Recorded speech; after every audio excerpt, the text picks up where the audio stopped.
Welcome back to Global Desi Women, the podcast where we hold space for bold, powerful, and honest conversation from Desi women around the world.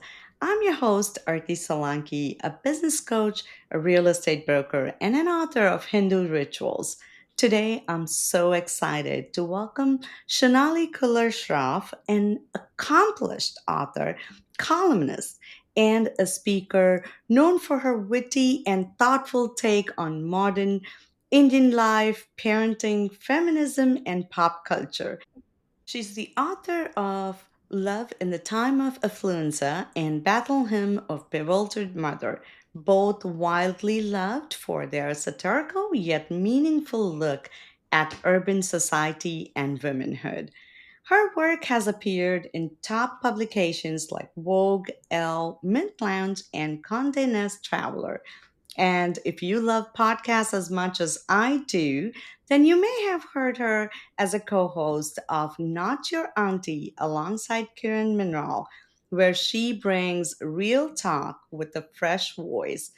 Today, we are diving into what it means to be Desi women, navigating modern roles, rising questions, challenging norms, and laughing through the chaos.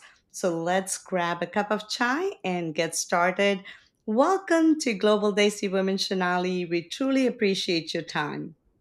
Thank you so much for having me, Arti. And I have to say that the subject matter of this podcast is something very close to my heart. And I find that clearly it matters a lot to you because you're juggling many careers, along with juggling the luggage that comes with being a Desi woman in a modern society. So, yeah, I'm looking forward to our conversation. Absolutely. Thank you. I appreciate that. So, Shadali, let's start by your work span. So many spaces, right? From writing, podcasting, being a speaker. How did your creative journey begin? Arti, the time that I was growing up, I didn't have a very clear sense of purpose or what I wanted to do. Reading and writing came naturally to me because my mother emphasized a lot on literature and writing, and my holiday homework used to be just writing essays. I was practically scarred by writing. I remember she used to say, how are we going to spend this summer? And a big chunk of the summer used to be sit and write an essay on how your day was or what your vacation was like. And I used to dread those vacations because it would end up invariably, inevitably in writing about it. But I guess that's how the habit was formed. And so the only thing that came naturally to me was that as a creative pursuit. I tried a corporate, so I started as a journalist first, and then I moved over. I joined Star TV at some stage after spending a few years in journalism. I was interviewing somebody. Eventually, I got hired, and I crossed over to corporate communications, which was an absolutely dry job. Hmm. And when you're young, you're just tempted by the canvas that is being offered to you, all the Right. perks of the job. And Star TV was at that time a very, very big name. I'm talking about the mid 90s. I was really thrilled. I thought I've really had the greatest break that anyone my age without an MBA could have gotten. And and I was successful eventually I learned the ropes of PR very quickly. Um, Not long after I got married, I launched my own PR agency. And as successful as we were, I had a partner at the time, I realized that I felt very unfulfilled. Hmm. And and so then I realized that I'm burnt out by the work I've done. I worked nonstop for so many years of my life. I was pregnant by the time, and I said I'm just going to take a break from everything and enjoy being a mother. And also, I was quite nervous about being a mother, which is why I eventually wrote that book, Battle Hymn of a Bewildered Mother, because um, at that time, the whole idea of a tiger mother was catching on, Right. the Chinese tiger mother. Yeah. And I was just absolutely the opposite of that. I was, you know, in a bit of a state of bewilderment, as I said, and trying to figure it out that, I'm supposed to love my children and I'm supposed to be a really good mom, but I'm fumbling through it. And so many things don't even come to me by instinct. I mean, loving your child by instinct, of course, that came naturally. But for instance, I didn't like to do very many other than teaching and chatting and laughing with my children, you know. I would bathe them, but I'd ask my help to change their clothes. And I couldn't braid their hair, and I couldn't do so many things, and I couldn't make conversation with school gate mums. Yeah. I'd show up at the school gate because, you know, I didn't want my child to come out and see other mums. Though in India, you know, people send their domestic help, their nannies, their drivers to fetch their kids. And so I used to always be there. But I used to feel lost, and I used to nudge my class moms and say, "What is that one's name? And what is this mom's name?" And they used to say, "Shunali, you've been in the class with them since 7 years and 8 years now, and you're still figuring out mom and child Child. combinations, right?" So I thought, okay, you know, I was keeping a very successful blog by that time because in between all these corporate jobs, I used to just write. Yeah. And a friend told me that, you know, you write these long Facebook posts, why don't you keep a blog? And I didn't know how to keep a blog. So she taught me. This was around 2011. Yeah, I that was started the keeping era a of blogging. That blogging. was definitely the blogs Exactly. had hit up so well at that time. Right? So blogs were the influencers of the time, like Yeah. real and wordy blogs where you could really go on writing. So I got back into writing only as something that I could do along with raising my two girls because my husband had to travel a lot for work. Mm, And I thought, well, someone's got to be a parent at home. And I somehow, you know, your blueprint of a mother should be is often based on your own mom. yeah. If she's been a horrible mom, then you become the opposite of that. If she's been a good mom, then you try and emulate that. So I felt when my kids come back home from school, I want to be home. And so the only thing that kind of a lifestyle afforded me in terms of a career was writing. Yeah. Do you think And that Indian culture allows space for mothers to be honest about how hard it really it is? you know, the narrative has changed over the years, but at that time, no, there were no such conversations about it. Mm, I think the whole thing at the time was you can have it all, and you can be a mom and you can have a career and you can still be running for school, parent, society, president. Um, and I was really overwhelmed by it. yeah. Yeah. So, yeah, no, I it's mean, changing now. it's lucky that I always felt that it's so nice to have help and everybody in India, because here it makes it like you juggling through work, you handling the kids, you're Yeah. cooking, you're doing the dishes, you're doing everything. And so I think motherhood here, I feel, is much more harder than back home. Oh, without doubt. Because I Without I doubt. remember, like, with two kids, little kids, starting the business. And um I was blessed that I was able to work from home all the Yeah. time. So I did raise my kids, I did take them to school, I did drop them Hmm. off, I took them for their after school curriculums, activities, and everything. But Hmm. when you compare that to India, it is so much harder because you have the help you can get, right? Here, a lot of Oh, families, a lot of absolutely. couples are here by themselves raising kids, even I know. though the grandparents are there, but they're all living in their own life, right? So we're Indeed. still, you can get help when you need to, but that's not like on an No, no. everyday It's kind of a thing. So it's extremely challenging. I see my friends who live in the US. One of my closest friends lives in California. She's a professor. She comes home and cooks. She has to attend parties and host parties, and she cooks for those parties. Even if they get catering done, you know, there's just so much on your plates. I it mean, is. you know, It I is. couldn't do it. I have to say, I just couldn't do it. Even if I take a holiday away from home, I'm in Europe or wherever I go for a month where I don't have, where I'm being honest, where I don't have help at hand to, you know, pack and unpack and uh, khana table pe laga do, then Yeah. I just feel that this life is not worth living and I want to cut my holiday short and come back to India. So that is where we are at. Yeah. Yeah, yeah. So you've written across so many platforms. So how do you decide which story or what topic you want to write on? Like, I know for the book, for example, on the motherhood, you kind of like experienced, and so that's what you wrote in it. But Yeah. other than that, on your columns or your podcast, how do you decide on topics? I'm a very feelings person. I think my heart chakra is very open and my right brain is fully working. My left brain is shut. So I have very little logic. Okay. I just do everything based on what I'm feeling right now. So that the friend of mine, and I always say that, you know what, I have to be true to myself. She said, Hmm. don't be so true to yourself also. It can be inimical because you're too true to yourself. Like sometimes you have to use better discretion and judgment. So I think that with podcasts, it's Kiran and I mutually figure things out. Even our podcast started pretty much like yours. See, this people aren't reading very much right now. Even our own Mm, generation isn't reading as much as they used to. no.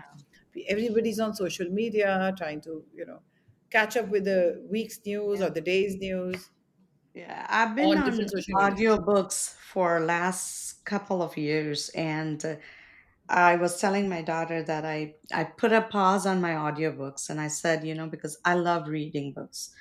And so I'm like, I want to start have that feeling again of opening the book and reading actually. Yeah, But yeah, I tell you honestly, it's not going that great because I have a book on my nightstand and I'm like, no, I don't want to read anymore.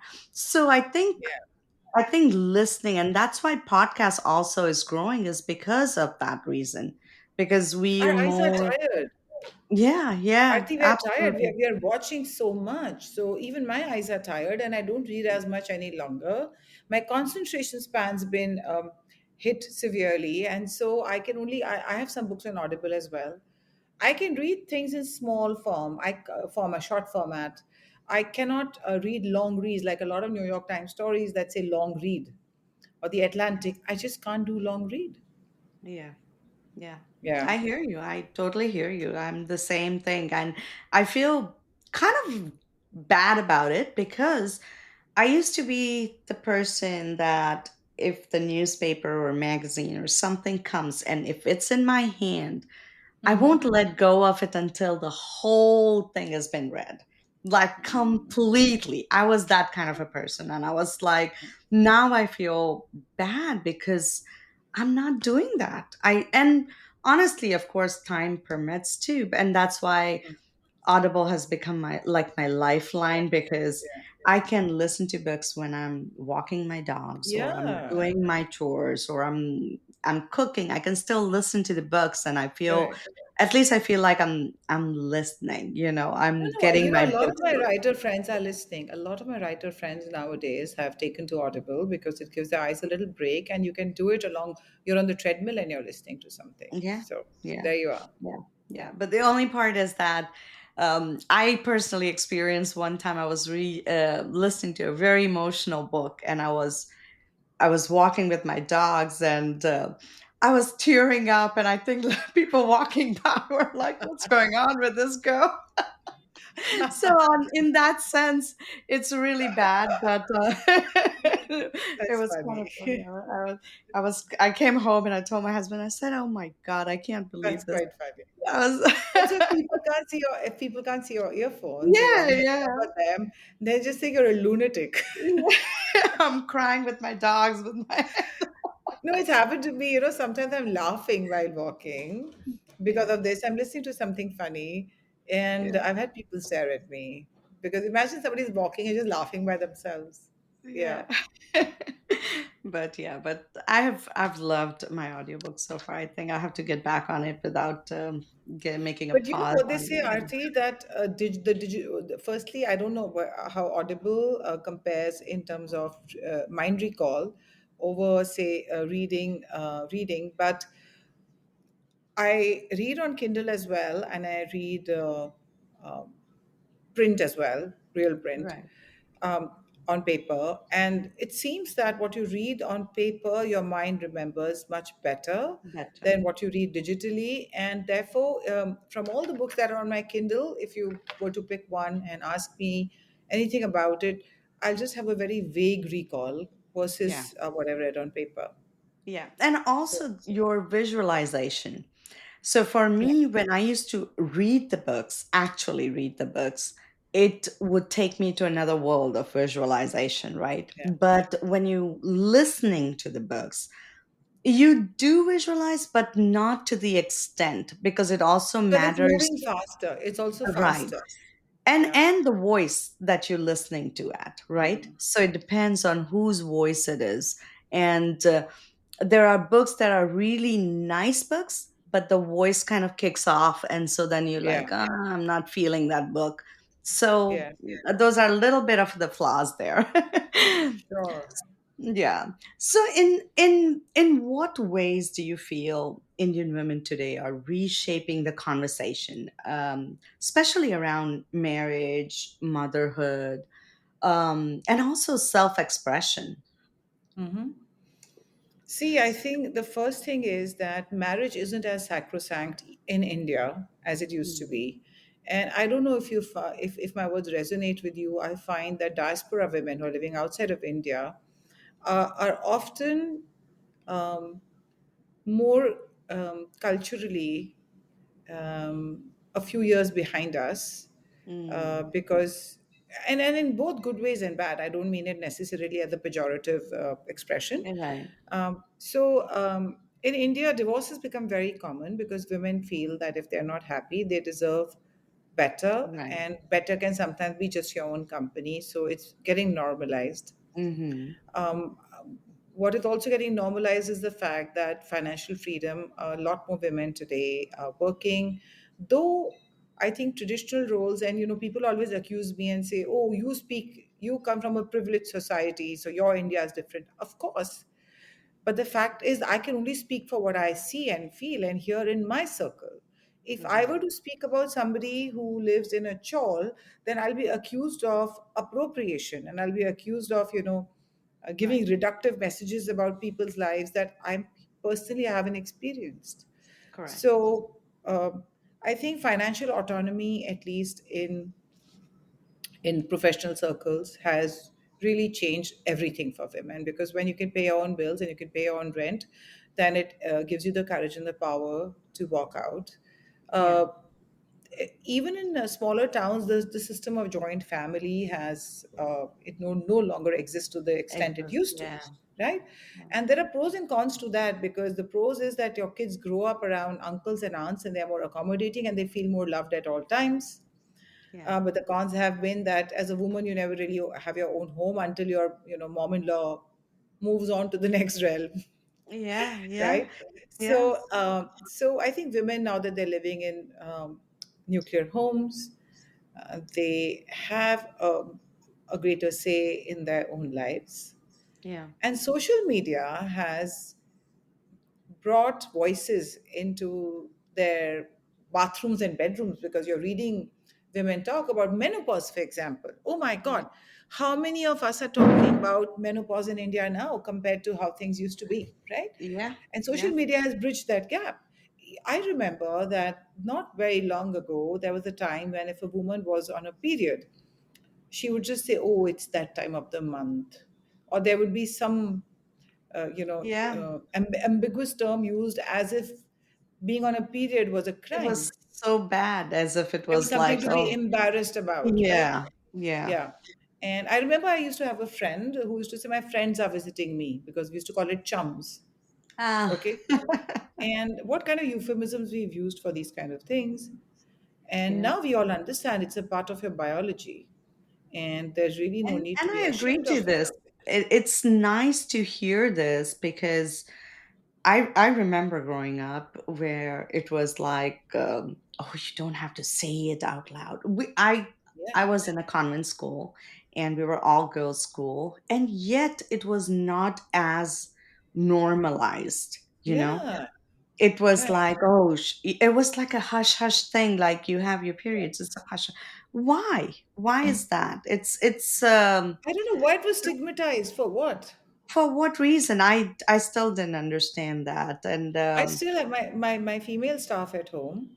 If I tell them, put this near the mandir, Then she said, no, no, today I can't do it. Now, those are cultural, deep rooted cultural and religious beliefs, and I'm no Yeah, one to those are some contest them. religious beliefs that they have, and Yeah, I understand that and I respect people's religious beliefs, but I had to sit them down and tell them that I understand if you don't want to go near my mandir or touch the lamp or the diya mm, when you're on your period, do it, but don't do it because you think you're impure. yeah, Okay? You can yeah, say, I don't want to do it because I was taught not to do it, but you're not impure on this day. Maybe there's some other reason that I think that this whole thing about women not having to work on their period was a conspiracy that was crafted by women so they would get a few days off every few days month off, from yeah, cooking, cleaning, performing all everything, sorts of break from duties. in-laws and everything. Yeah, that's it. So I think that that's what it is probably. Yeah, but And it is honest, true. It is true because at that time, olden times, women used to walk so far off to get the water, or they had a very tough life back in India, right? yeah, Those of olden course. times where all the villages, or, there was not, we were not really well equipped with everything. So women had to work so hard. And I think that's the reason it would be easier for them to have this reason to rest and just Yeah, have their body also to relax at this exactly. time. Although Yeah. Arti, in certain parts of India, particularly in Maharashtra, this is what it is. There are so many Indias within one India that there's something called water wives. Mm, These old men, elderly men who live in this certain part of Maharashtra, uh, this village has access to water which is on top of a hill, sort of a thing. mm, uh, and Or rather the water is down below, but if you fill up the water you have to climb back up onto the hill. mm, So these aging decrepit men, because they don't want, they marry very young girls mm. who can, and poor girls who can go and fill the water for them and carry it back. They're called the water wives. Oh, So wow. there's also this some. I mean, yeah, and people who live in Charles, say in Bombay, and you've spent a few years in Bombay, so you'll know we have a lot of that as well, Yeah. like community housing where they all live right next to each other, and there's public toilet and water system is. So those wives are still waking up at like 4 and 5 a.m. to fill up the Mhm. water, and then they're cooking, and then they're going off to work. So that also exists. Yeah. But I think slowly and surely, the one good thing that has come out of social media is these women have found their voice. Yeah. And yet, Aarti, a lot of women are falling out of the workforce because I think in the corporate world, raising children, we don't have, in the US, you can have a facility of having crashes at work. And I Yeah. think that is something that employers aren't looking into in a wholehearted way to make it easier for women to manage their children. And because even if you can hire a nanny, you'd still prefer a small child to be uh, not At very home. far from Yeah. you, a safe Yeah. crash. Yeah. And I don't think are there any daycares there? No, right? No, I mean there are for some of the staff that works who do domestic work jobs, Okay. um, and Because who work like in that would make salons. so much difference, They right? For they they the have they have small crashes, right. uh, but in a big way the concept hasn't taken off. That's because people can hire good help. So it's always people who can't afford a good. It's always the poorer classes that suffer the most in every way. And So every while and it is not just India, it's in every part of yeah, the world, right? it is. So It that's is. not just in So India. people who can hire good nannies and English speaking nannies and governesses, they don't need crashes. And the real people who need them, they don't have access. Yeah. Yeah. So true. So true. So tell me a little bit more about your writing. And I know we touch base on you might be coming out with another one of your books. So I'm really Yeah. looking forward to hearing a little bit about it. So let us know what are we looking forward to. Actually, I was, there's been a big gap between my last novel and this one because I started working on some film scripts Hmm. to dabble with screenwriting, and I did not enjoy that very much. Okay. Um, we were also there were, I mean, my book was going to be adapted at the time. COVID happened and the conversations fell through the cracks. But that is the time when I thought, screenwriting sounds like fun. And so I spent some time learning that and working on certain projects that haven't fructified, because the creative industry is like that. People sit Yeah, and they work on projects and they hire writers, you're right. then they don't get Netflix to give it a um, go ahead. Right. Or a big producer decides that he doesn't want to do that film anymore or that show anymore. So I've taken my own sweet time with this novel, and I'm also not the person I was. COVID has changed us all, and we've all grown Yeah. older in 5 years, 6 years. So I took my own time with this novel. I think I have this problem that if a sentence doesn't read perfectly well to me, I cannot send it for publishing. Yeah. And so that is why I think I'm not one of those writers who can bring out a book every year. But yeah, so this one is getting published in November this year. Wow, And congrats. thank you. Yeah, that's all that I can tell you. And it is fiction. And Okay. yeah, and once I have a name for it, then maybe I can share more. But Yeah, we are I was still gonna figuring that about to out. ask you what is gonna I be the know. name of it. That is the hardest part, by the way, naming your children and naming your novel, because it is your own child, right? So Yeah. yeah, and then this podcast, I started the podcast like you, and I really started enjoying it at a Yeah. certain stage. So I just feel these are all different creative outlets, right?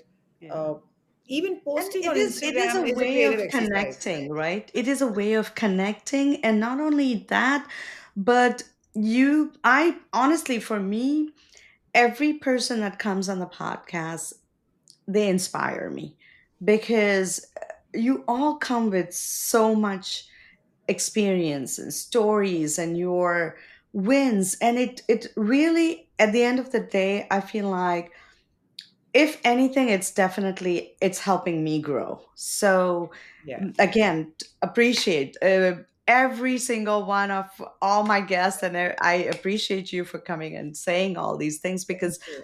it brings and even your podcast that I've been watching, you have a very different vision, a very different touch to the podcast. It's very raw, I would say, and Yeah. it's I not like, appreciate it's just like us, like right now we're having the conversation, we're talking, and even my guests, every time they come, they're like, tell us what questions we are supposed to prep on, and I'm like, there's not really any questions because it's just like having a conversation. Yeah. And that's what I like, and that's exactly what I see in your podcast too. It's really raw, fresh. You talk with your heart, and it's not scripted. That's where it Thank makes so much difference. And you actually enjoy it, right? Because and I'm you. sure you and your partner also enjoy doing the podcast. Yeah, like we are having this conversation right now. We could have met on a plane, right? We could be Right. seated next to each other on a flight, and we could have been having exactly this conversation. Absolutely. So I think that aspect, Kiran and I really enjoy of the Yeah. podcast. We get a guest only once in a way. I think I would like to get more guests. I think we all grew up watching Oprah. Yeah. And I used to always say, my God, what a life. She meets all these really important people, but she's her own person. Yeah. She's not just like some non-entity sitting and speaking to them. She has her own point of view. And I used to be like, oh my God, what an amazing life. And so I keep saying to Kiran, I said, Kiran, I think we should get more guests now, because exactly like you, it's fun to listen to someone. So we've had actors and we've had politicians. Once in Right. a month, we'll have a guest. And recently, we had somebody called Dr. Cuteris. She is a sexual health uh, expert. She is a doctor who's in her Hmm. 30s, and she talks about sexual awareness for young people in every nuance of it. Okay. And it Wow. was so unusual to meet someone 32 who is talking so openly about everything. She's got some 2 3 million followers on Instagram. And then we had somebody who had the temperament of a scientist, but he's a ghostbuster, Wow. and he's a pastor in a church. So I was like, yeah, I mean, beginning to enjoy it, Kiran. And, as much as we like to talk about things between the two of us, I see why you're saying that you learn so much, you learn from other people. Yeah. And the view, the perspective of their seeing the world is so different than what we usually think of certain topics in our own little way, right? But when you Yeah, talk it out with somebody else, you see it entirely different. You see, like, oh my yeah, God, yeah, I never thought of this to be this way. yeah, Like, you have a complete different viewpoint, and it correct. helps. And this is why I feel like, podcasts are growing again, is because uh, people get so many different insights from so many different people, Yeah, and it's easy. And that's exactly what your podcast does too. And we'll keep a link in our description as well, so people can oh, check it thank out. you. And also your books, we'll link it in our description so that people can read. But Oh, that's very nice of you. Thanks. yeah. So what does it mean for you to create a space for, I mean, like we already talked about it, right? But especially in a culture that often values silence and over openness. So for you to create a space for honest and unfiltered dialogue, like how do you do this? I think, see, again, because I'm outspoken by nature and I like to, as much as I can, stick with the truth. I've, in fact, worked on a very, very big women's festival in India, Mm, for a couple of years. Barkha that um, started this thing called We the Women, and mm, I worked with her for a couple years, and then through that, I mean, I keep lending my energy. There before that, there was another women's festival that I sort of worked with Kiran on. It was somebody else's idea, but we did the programming because I just think that every woman has a story to tell, yeah. and we've grown up in a culture where women literature is only read by women, and men, we read men's work as well, and men read their own kind. Even All right. today, my male author friends will not read my books, but I read their work. So this means that a man isn't that interested in a woman's world, and Yeah. even if he is, you can say it's a sweeping generalization. No, even if he is, it has to be that specific kind of a world that engages him. So I just think that for far too long, stories, whether true stories or fictionalized stories, opinions and viewpoints, Mm, have the space has been dominated by men. And I'm raising two daughters. I was raised in a house where my mother had her own voice. And so for me, it was very weird to hear people say women should be seen, not heard. mm, All right. Or the idea that, oh, you're so opinionated. I've rarely heard a man being accused of being opinionated. A man has an opinion, but a woman is opinionated, right? yeah. Or if a mother decides that she wants a career not only because she financially supports the family, but she wants the career for herself. There are parents and in laws and all sorts of people who may judge her for that. So I just think that women as an entire being, Hmm. right? And which is why I just think a lot of women misunderstand this whole feminist movement. Feminism is not about saying men are inferior, and it's not about treating men badly, and it's Right. not about male bashing, and it's not about accusing everything and laying every fault in society at the door of men and patriarchy. I think feminism means I respect you and you respect me.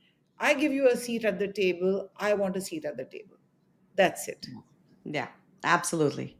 100%. 100%. Yeah. So you stay really grounded. How do you stay grounded, first of all, while juggling so many ideas like author, mother, creator, a traveler? You also write a lot about travel. So, Yeah. and a voice in the public, right? So how do you stay grounded while juggling all of this? I don't know. I mean, maybe we should ask Amitabh Bachchan this. He's the one. I'm saying people who are doing so much more in life are grounded. I don't think not being grounded is ever the question. I think both my parents have been like that. Yeah. Even, okay, I come from a family where, if you were to, supposing I went somewhere as a young girl and I met a very big celebrity. I don't know, say Akshay Kumar of the time or some major actress. Who are the Hmm. big stars, Sri Devi or whatever. And I came back and said I met them versus if I came back and told them that, I met this writer, some known Hmm. writer, or I met an artist. I met Jahangir Sabawala, for example, if I had to say that, or Tayyab Mehta. Right. They say, "Wow, what did he say? How did it go?" And if I if I were to say that, today I met this celebrity and we become good friends, and they'd be like, "Yeah, okay, whatever," right? Right. So I think that I've never been drawn myself to just um, I've been drawn to what people stand for personally versus how they're perceived. So if you're famous or you suddenly become wealthy and marry Jeff Bezos, I'm not that interested in you. But I am interested in you if you've really done something with your Done life. something. Yeah. It Yeah. can be anything. Even if you make flower arrangements, you're doing something with that. Or if you Right. run an NGO, or if you've given away everything to charity, like ex Mrs. Bezos. Right. So yeah, Yeah. That is so nice that you said that, because it does kind of resonate with me, because I also like people who have made a difference in their life, right? Because yeah, they are anything. making the Yeah, change. Anything. It could be anything. It could any be very passion. small Yeah, or it could be very big, but I really I really enjoy that kind of connection with people yeah. where Because it's it inspiring, right? It interests me. inspires you and interests you. Yeah, yeah, it interests me because I feel like I want to, as soon as if they say something that, oh, I done this, I feel like, oh Yeah, my God, tell me everything about it. How did you do it? yeah. What did you do? Like, it really makes me feel like I want to know. I really want to know that, Arti, I because have a friend. She doesn't work. She's a home baker. She bakes for her friends and family. She handles all her family's finances because she's got a head for numbers. And she plays mahjong twice a week in wow. Bombay. Okay. And she last worked some 2 decades ago.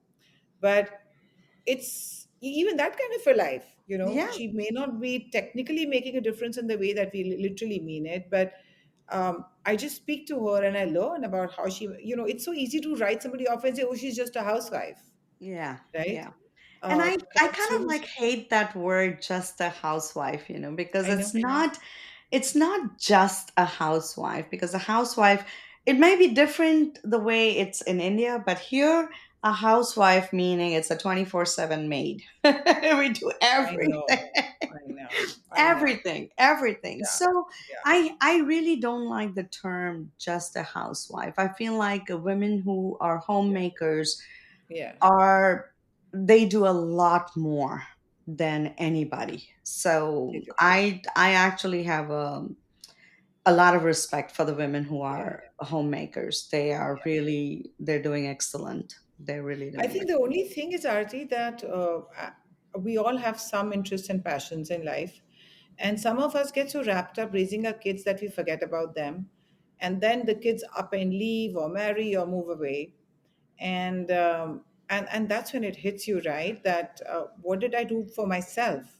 Hmm. So while nobody's undermining what homemakers do and achieve to keep a family together, and I've been a semi homemaker myself because I was writing from home. Right. And people don't take a writer's, by the way, people don't respect a writer's time.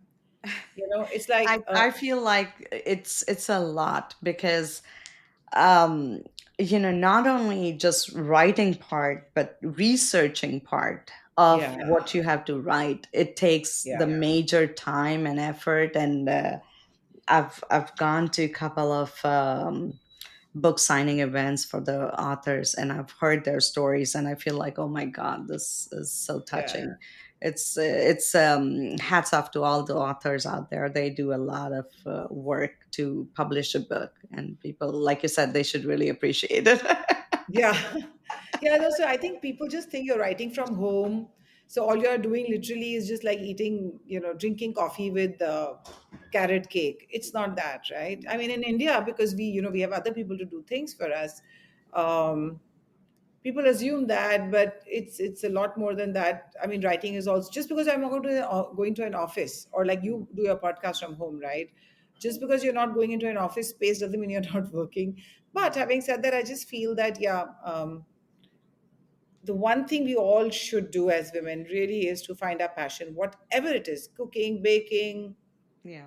flying, writing, speaking, podcasting. I think we should start making the time for ourselves, because the kids are going to leave you and get on with their own lives. What are you Absolutely. going to do then? Yeah. Absolutely. So, what advice would you like to give to the Desi women who have something to say but feels unsure about, I guess, how to express themselves publicly, or who has always been, shy about using their words? Because I know you said you're very outspoken. You and your, like I say, your content is very raw, and you speak to your mind. So, what advice would you give to a Desi woman?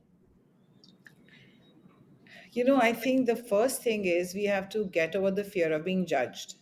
And for a lot of Desi women, the fear of being judged comes from the fear of being judged by their immediate family to start with, Yeah. right? Yeah. Um, and the immediate circle. We have to get over the fear of judgment, because everyone is scared actually. Yeah. you know Everyone has their own insecurities and complexes, and if someone looks at you or me and they may say, you're so confident, you're so good at public speaking, but I wasn't always like that. Yeah. When I was sitting on the stage after my first literature festival and I was giving a talk, I really prepared hard for that. And I Yeah. was like, oh my God, I hope my voice sounded okay. I hope it wasn't too loud. I hope it wasn't too squeaky. So we all have self doubt. Yeah. And I think just knowing that everybody has some or the other kind of self doubt, not everybody is born like Shashi Tharoor or Oprah Winfrey, okay? Yeah. It requires work. So just acknowledging that and not being so harsh on yourself, and maybe just start a diary if you're afraid to say it out openly at first, and then Yeah. start standing up for yourself. That's the main thing. Yeah. Appreciate yourself, right? So Yeah. it's a lot of times women don't give a pat on their backs because they just feel like I'm not all that, or I'm not this, or I'm not Yeah. capable. And I feel Yeah. like we need to stand up, like you said, stand up for yourself and appreciate yourself. So that's a Arti, great. also, I know Sheryl Sandberg went and said lean in and all that kind of stuff that only reads good on paper. But look at the pressures we are living in under today. We have to have great bodies. Anything goes wrong with your child, it is because you messed them up. I mean, forget about the fact that we were raised by a cane. Yeah. This generation, everything, I mean, even social media and psychologists and therapists are busy telling you that if your child is like this, you did this wrong. If your child is like that, you did this wrong. And you're supposed to have careers, and you're supposed to find time for self-care and meditate and do yoga and read, and there is just so much pressure on us these days, Yes.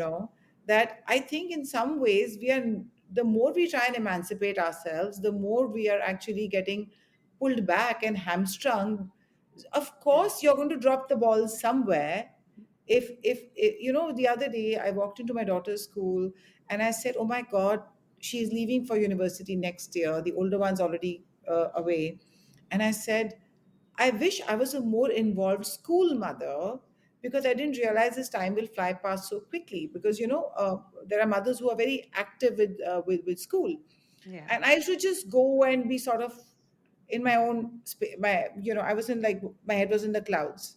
Yeah. And And I was like, oh my God, I didn't realize that now that I have only 1 year left as a school mom, I wish I could really give it my all. And Yeah, then I told myself, it is okay. it is okay. Yeah, You cannot be everything.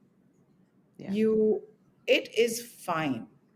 We just yeah, don't say that to ourselves. yeah, yeah. It's like, it's we make it so hard for ourselves. Yeah, It's exactly. so true. It's so true. Shonali, this conversation has been so wonderful, so chill. It's just like we say, just having a conversation over the chai or coffee, whatever we are Yeah. drinking.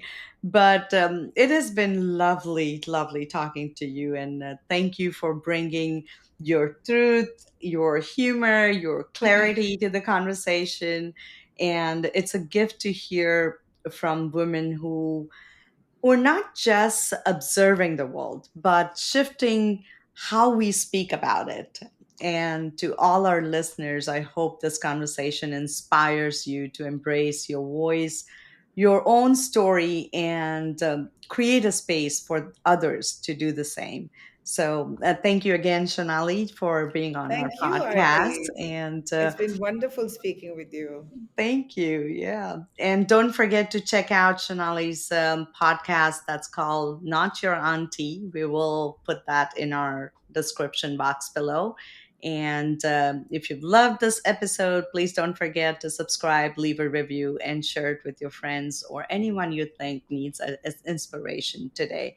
Until next time, keep shining, keep questioning, and keep showing up for yourself. And as always, be kind to yourself and to others. Thank you.